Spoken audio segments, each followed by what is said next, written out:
কত কি শেখার আছে এই ঠাকুরবাড়ির রান্নার বই থেকে। আজ সেখান থেকেই বেছে নিলাম এই বেগুন পোস্ত রেসিপিটা। চলো একসাথে বানাই। বেগুনগুলোকে ঠিক যেভাবে আমি কাটছি সেইভাবে লম্বা লম্বা করে কেটে নিতে হবে। এরপর একটু চিনি, একটু হলুদ গুঁড়ো দিয়ে মাখিয়ে খানিকক্ষণ ম্যারিনেট করতে দিতে হবে। একটা বাটিতে বেশ খানিকটা পোস্ত ভিজিয়ে রাখবো।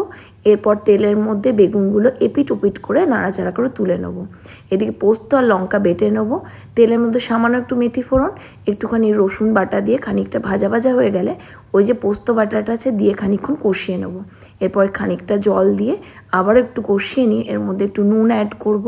তারপরে একটু গরম জল অ্যাড করে যখন পোস্তটা একটু ফুটে উঠবে এর মধ্যে ভেজে রাখা বেগুনটা দিয়ে দেবো।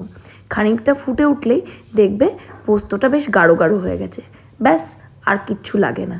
এত সহজ একটা রেসিপি, অথচ খেতে এত দুর্দান্ত সত্যিই ভাবিনি। একবার এই বেগুন পোস্ত রেসিপিটা ট্রাই করতেই